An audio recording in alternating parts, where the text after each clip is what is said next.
Everyone, welcome back. So this week in our coaching practice, we had a very apparent trend, at least I did. I'll speak for myself. But I noticed that attachment styles kept popping up as a subject.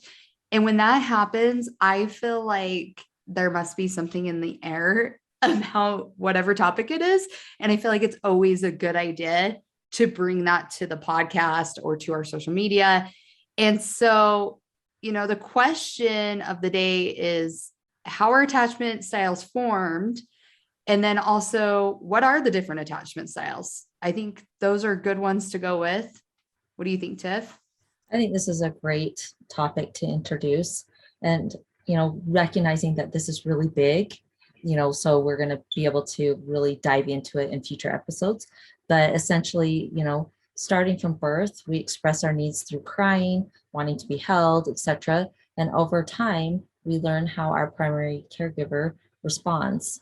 And, also keeping in mind that this is an overall, typically not one or two incidents. This is kind of overall how your caregiving, was received when you were small.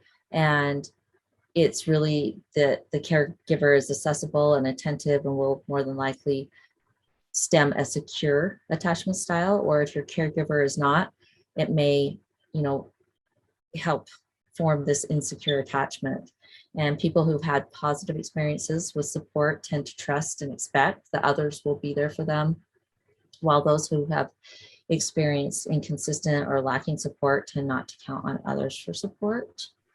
Yeah, and this doesn't necessarily mean people who formed early insecure attachments are doomed to always repeat this pattern for the rest of time in relationships, and in all relationships for that matter, right? Your relationship template is always evolving and can change in response to new experiences, and attachment styles may differ between relationships even.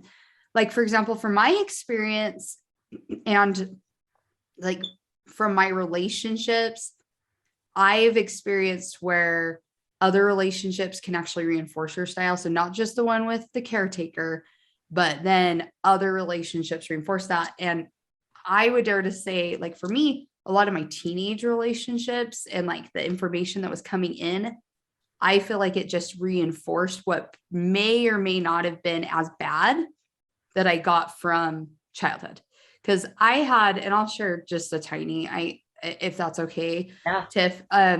Like for me, I had a parent, like my primary caretaker was also at the same time a primary caretaker to my grandmother, who was dealing with Alzheimer's, right? And that's a lot. She was diagnosed right before I was born. So I was also like a child that had 15 years later from I only have one other sibling. We're 15 years apart. So I don't kill me, Mom, if you ever listen to this, an older parent, maybe. And so there's just like lots in play. And when you're in this line of work, I think you assess your own circumstance a bazillion times and you take it to other people. But this is just my assumption. And we want you to assess yourself today. That's why we're going to give these and kind of look at that's the first place you start, right? And then you can take it to other people. And you may be like a coach or therapist might say, oh, I don't see that, but I see more of this. But you have to feel like there's something there in order to get the help that you need or the thought and the process. So anyways, so like I said, my mom had a lot going on. I think it's part of what played the anxious, like where I fall in more of like the anxious side of things, which we're going to talk about the different ones. But I would definitely say that my relationships as a teenager reinforced that. I feel like that template got worse. Like I said, this isn't based off study. This is just me, my life experience, and also talking to other clients and like some of their dating trends. Your template for relationships will always change. But I think, in my opinion, your attachment style can get reinforced the more relationships that come in. And those are the ones you're going to attract, right? That's why we say it's your attachment style. You're going to, until there is intervention or help to move you into a more secure place, you're going to have a lot more of those relationships. It doesn't mean all of them, like we just said, but you're going to see more of those.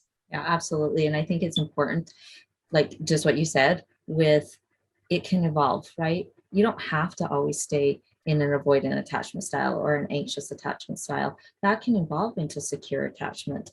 We know this because both you and I have done this, and we're going to talk about that journey a little bit too. Yep, absolutely. This doesn't necessarily mean people who formed early insecure attachments are doomed to always repeat this pattern for the rest of time in relationships, and in all relationships for that matter. Right? Your relationship template is always evolving and can change in response to new experiences, and attachment styles may differ between relationships even. Like, for example, from my experience and like from my relationships, I've experienced where other relationships can actually reinforce your style. So not just the one with the caretaker, but then other relationships reinforce that. And I would dare to say, like, for me, a lot of my teenage relationships and like the information that was coming in, I feel like it just reinforced what may or may not have been as bad that I got from childhood. Again, do not shame yourself if you're in the insecure category, and don't shame your parents either. I mean, I don't know who they are, but a caregiver, I mean, are there people out there that are not good caregivers? Yes, right? They make bad choices. There's abusive like caregivers out there. I'm not excusing any of that. But I know for a lot of our clients, sometimes when we're talking about this, like this happened the other day, I was talking to one of my clients and she was just like, my parents were so great, like they're there, and I don't understand why this formed, but I'm totally the anxious attachment style. Like, I know that's me. And she's right, totally fits where she's at. And the thing we kind of identified though, is she's like, I just wasn't allowed to have a lot of emotion. And I wasn't ever sure what kind of emotion they were. And there wasn't a lot of emotional touch. And so that may have been the seed that started that anxious part, but it doesn't, like, sometimes we cast this, like, we have to put everybody in these categories. They're good, they're bad.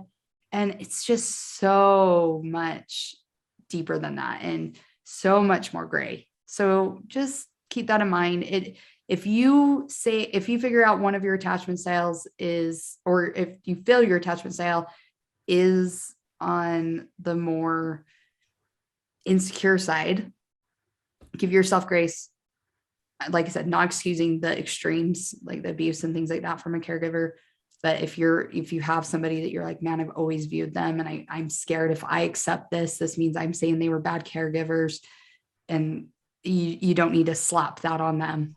I think for me, because this category is where I started and I've worked really hard to get to a more secure attachment, it wasn't necessarily that I didn't have good caregivers. I had a wonderful dad and I have a wonderful mother, and I came from, a really like solid foundation.